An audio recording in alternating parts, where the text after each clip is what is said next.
पूजा सिंघल जैसे लोग यहाँ पे अधिकारी बन के अभी कुछ दिन 2 महीना 1 महीना पहले फिर एक अधिकारी पकड़ा है। तो आप झारखंड में सिर्फ लूटने का काम कर रहे हैं। मुझे लगता है कि जो दर्द को समझते हैं, जिसको दर्द आ रहा वही लोग इस पार्टी में आ रहे हैं। ये कोई पार्टी वार्टी नहीं है। क्या मुझे एस्टीमेट मारने का हक नहीं है? मैंने एस्टीमेट कितना बार मांगा, लेकिन ये दलाल लोग कभी अभी तक एस्टीमेट नहीं दिया। मैंने एक अंधे की तरह मैंने देखा। अब सरकार भी लोग हम मोहर लगा दी कि सही से भिखारी का नहीं कहा कि ये फैमिली सरकार चल रही है, बिल्कुल ठगने का काम कर रही है, चाहे किसी भी सरकार। मैं बिल्कुल इस चीज़ के लिए मैं बहुत दुखी हूँ कि ऐसे जो 4 साल इस राज्य के लिए काम किया और 4 साल आपको जिता करके भेजा कि हमारे हित की बात करें, लेकिन हमारे लिए नहीं बात करके। लेकिन आज देख सकते हैं कि आप झारखंड अलग होने के बाद भी आप भारी लोगों को ले रहे हैं, इसलिए 1932 खतियान लागू नहीं कर रहे हैं। आप देख लीजिए इस चीज़ को। आप सांसद एमएलए जो भी लोग हैं सब बाहरी लोग हैं, मंत्री तक बाहरी लोग हैं। अब बताइए ना, किसी का स्थानीय नीति, किसी का एक रसीद बता दीजिए। अभी बिक्री करके अपना रसीद ज़मीन खरीदा, लेकिन किसी को एक खतियान मांग लीजिए, आपको नहीं मिलेगा। लेकिन मुझे लगता है कि जो खतियानेदारी है, जो खतियान के लोग हैं, जो खतियान बाल बच्चे हैं, चाहे जयराम मातो अभी देख रहे हैं कि वो भी अभी आंदोलन करें, मैं उनका भी समर्थन में करती हूँ, क्योंकि वो झारखंड की बात कर रहे हैं। हमको किसी से कोई हिंदू मुस्लिम नहीं करना, क्योंकि एक मैंने पहले भी कहा था अभी थोड़ा देर पहले कि एक माँ के 4 बच्चे हैं। अगर एक बच्चा अगर गलत करता तो उसको हम लोग मार पीट के माँ उसको अलग नहीं करती, उसको समझाती बुझाती। इसलिए मैंने सरकार से आपके चैनल के माध्यम से कहना चाहती हूँ कि आप जिस तरह से अगर कोई मंत्री बन गया, अगर उसके यहाँ कोई डेट हो जाता तो उसको बैठा देते सिंहासन में। अभी फिलहाल हाल ही में देख लीजिए कि जगन्नाथ महतो जी की जो मंत्री बना दिया गया, तो वो 4 साल इस राज्य के लिए मंत्री रहे। उसके उनके जाने के बाद उनकी वाइफ को बना दिया गया। हम लोगों ने 150 साल कुर्बानी दिया, 150 साल तक कुर्बानी दे रहा। अभी मैं कुर्बानी ही देने के लिए आई हूँ। यहाँ पे झारखंड में एक जिला है हजारीबाग, जो स्टार्टिंग मैंने किया यहाँ से। मैं इसलिए कहना चाहती हूँ झारखंड सरकार से, क्या आपको कितनी कुर्बानी चाहिए युवा का? आप क्योंकि मेरे दादा भी अगर कुर्बानी उनका हुआ था, उनको फांसी जो दिया गया था वो 22 साल की उम्र में उनको दिया गया था। तो क्या हम लोग अभी 24-25 साल का हम लोग हैं, तो क्या आपको कुर्बानी चाहिए? कितना कुर्बानी चाहिए? तो क्या हम लोग को कोई प्रश्न? आप कहते हैं 18% आरक्षण आप देखे हैं मुस्लिम, आज देखते हैं झारखंड मुस्लिम जो पार्टी बनी है, ये पार्टी नहीं, कोई संगठन नहीं है कि ये तय करेगी कि चाहे वो बीजेपी की बात हो रही है, इसीलिए बोला कम्युनिटी की बात हो रही है। इसलिए मैं कहना चाहूँगी कि चाहे बीजेपी हो, Congress, RJD, JMM, any party, तो उनको ये बता देना चाहते हैं कि हम लोग ये राय करेंगे, निर्णय करेंगे कि किसको वोट करना चाहिए। अगर हम जयराम दादा में, अगर हम लोगों में लगेगा कि हम लोग का एक गुट है कि हम लोग निकाल सकते हैं, ऐसे सरकार को भगा सकते हैं जो निकम्मी काम करेगी, चाहे वर्तमान की सरकार हो चाहे किसी भी सरकार अच्छा काम करेगी, तो हम उनको सपोर्ट करेंगे। लेकिन आपने देखा कि 4 साल हो गए, लेकिन क्या कुछ हुआ? आप पूजा सिंघल जैसे लोग यहाँ पे अधिकारी बन के अभी कुछ दिन 2 महीना 1 महीना पहले फिर एक अधिकारी पकड़ा है। तो आप झारखंड में सिर्फ लूटने का काम कर रहे हैं। मुझे लगता है कि जो दर्द को समझते हैं, जिसको दर्द आ रहा वही लोग इस पार्टी में आ रहे हैं। ये कोई पार्टी वार्टी नहीं है। खास करके झारखंड की बात हो रही, इसलिए हम लोगों ने समर्थन किया। धनबाद की एक विधायिका हैं, उन्होंने कहा था कि बिहार और यूपी के लोग चांद पे से तो नहीं आए हैं। क्या कहना है आपको? देखिए, चांद से नहीं आए हैं, लेकिन आप खुद आए हैं। आप आए जबरदस्ती यहाँ पे रह करके आप लोगों को झूठ बोल करके लाए। तो क्योंकि झारखंडी ना बहुत दिल वाले होते हैं, बहुत प्यार वाले होते हैं, बहुत विश्वास वाले होते हैं। उनको लगता है कि शायद आप भी बोले तो सच बोल रहे हैं। हो सकता है कोई तो आए जो हमारे झारखंड की बात करे, लेकिन सारे लोग लूटने का काम करें। तो मैडम को भी आपके चैनल के माध्यम से कहूँगी, मैडम अगर आप भी आई, आपको सही आपने कहा कि मैंने आपको वोट करा, लेकिन आप दोबारा 24 में जो है नजर नहीं आएंगी कि अगर इस तरह से लूट लक्षण आप लोगों का रहेगा। तो अभी जो सरकार का कार्यकाल 4 साल पूरा हुआ, तो अगर उसको एक आकलन करना चाहेंगे तो कैसे आकलन करेंगे कि अच्छा है, बुरा है या सबसे बुरा? आप देखिए ना, आप ही के विधानसभा में कितना आपने कार्य किया है। मुझे तो, मैं वहाँ पे नहीं गई, लेकिन मुझे वहाँ देखने के लिए बहुत सारे लोग वहाँ से बोलते हैं कि हमारी विधानसभा में बहुत ऐसा काम नहीं हुआ है। तो मुझे लगता है कि अगर युवा आते हैं, युवा का हक की बात करते हैं, झारखंड में अगर कुछ बचेगा तभी तो हम लोग कुछ करेंगे ना। बचने के लिए कुछ रह नहीं रहा है, खाली यहाँ लूटने का काम किया जा रहा है। चाहे बीजेपी हो, चाहे कांग्रेस, कोई भी पार्टी के लोग, यहाँ गठबंधन सरकार भी आई है, तो क्या कुछ कर दिया। आज हम लोग के यहाँ, मैं बताना चाहती हूँ कि मेरे दादू के नाम से एक प्रोजेक्ट बना है। मैं बताना चाहूँगी आपको, मैं आपको बताना चाहूँगी कि सरकार ने, मैं हेमंत सरकार को दिल से धन्यवाद इस बात को दूंगी, क्योंकि 22 साल रहा बीजेपी की सरकार, उन्होंने नहीं किया।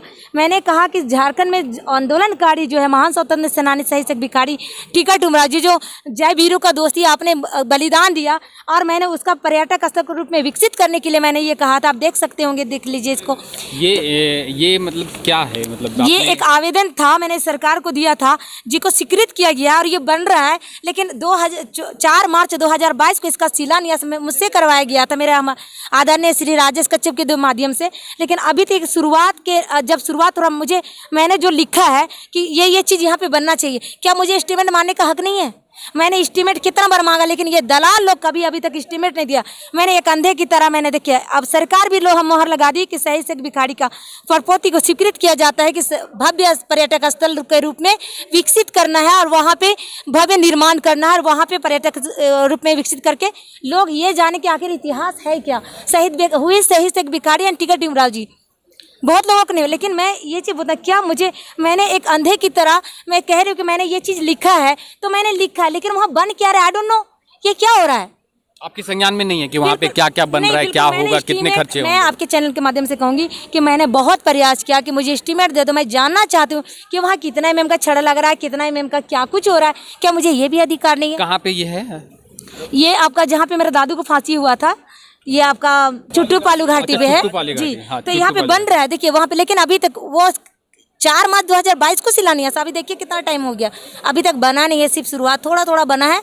आप कभी भी जाके आप देख सकते हैं। मैं आपके चैनल के माध्यम से कहना चाहती हूँ, क्या मुझे एस्टीमेट नहीं जानने का अधिकार है? एक और सवाल है मेरा, जैसे आपके परदादा शहीद थे तो शहीद का दर्जा तो उनको मिला है, लेकिन उसके अलावा कौन होते दर्जा देने वाले? हम नहीं, सरकार को मैं कह रही हूँ, जो भी इस बात को कह रहा है, ये कौन होते दर्जा दे? अरे दर्जा तो क्या मतलब उनके बिहाफ में अभी तक आपके जो जीवन यापन की कैसे है? जैसे बिरसा मुंडा के जो परिजन हैं वो भी आज तक वैसे ही हैं जो पहले हैं, तो आपके इसमें क्या चेंजेस हुए? आपको सरकार की तरफ से क्या मदद मिला? बिल्कुल एक चेंजेस हुआ है, जो मैंने आवाज उठाया कि भव्य मकबरा और एक विशाल जो है पर्यटक रूप में विकसित करना है। अफसोस की बात है, लागू तो कर दिया गया है, यहाँ स्वीकृत कर दिया, आप लेटर देख सकते होंगे, लेकिन अभी तक काम पूरा नहीं हुआ। तो मैं सरकार से कहना चाहती हूँ कि सिर्फ मान के चलो जो जिंदा है उसके लिए क्या सोचा। हमारे यहाँ सुदेश महतो जी जो मुखिया है हमारे राज्य के, उन्होंने कहा था, गोद लेके गया था। ये सुदेश महतो जी ने आपके गाँव को गोद लिया था? हाँ, गोद लिया था, आदर्श ग्राम बना करके गया। उसके बाद से कितने नेता आते जाते, लेकिन कुछ नहीं। अब मुझे लगता है कि मुझे खुद करना है,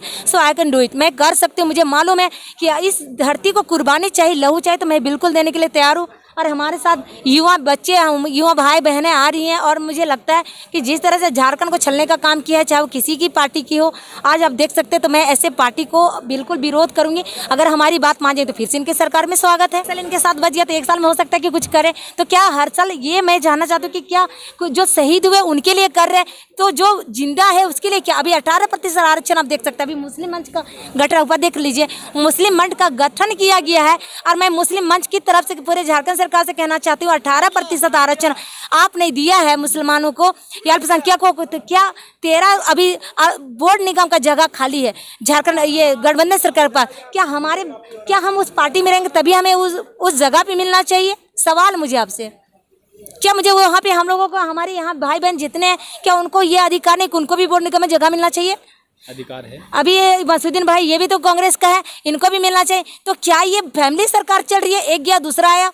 अरे हम जो 4 साल 5 साल काम किया उसकी सरकार यहाँ मंत्री विधायक बन रहे, तो क्या हमारी सरकार, हम लोग उस लायक नहीं कि हम लोग भी MP और MLA और मंत्री और मिनिस्टर बने? बताइए। ये 4 साल में 3 ऐसे विधायक हैं जिनको डेथ होने के बाद उनके बेटे या उनके पति को मंत्री बना। मैंने पहले ही कहा कि ये फैमिली सरकार चल रही है, बिल्कुल ठगने का काम कर रही है, चाहे किसी भी सरकार। मैं बिल्कुल इस चीज़ के लिए मैं बहुत दुखी हूँ कि ऐसे जो 4 साल इस राज्य के लिए काम किया और 4 साल आपको जिता करके भेजा कि हमारे हित की बात करें, लेकिन हमारे लिए नहीं बात करके। अब मैं सीधा सरकार से कहना चाहती हूँ कि हम लोग को भी कोई जगह दीजिए, ताकि हम ऐसे गरीबों, ऐसे बेसहारा लोगों के लिए कुछ बात रख सकते हैं।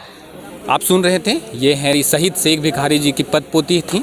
तो आप इनकी जो विडम्बना है आप सुन रहे थे, कैसा इनको क्या चाहिए सरकार से, इन्होंने जो मांग रखा। आने वाले समय में आप देखेंगे कि ये जयराम महतो के साथ और रिजवान भाई के साथ, रिजवान जो क्रांतिकारी रिजवान है उनके साथ जुड़कर आगे क्या कदम उठाते हैं। मेरा नाम है अमित और आप देख रहे थे पंचायत न्यूज़। नमस्कार। स्पॉन्सर्ड बाय अपना रंग महल सेंटर।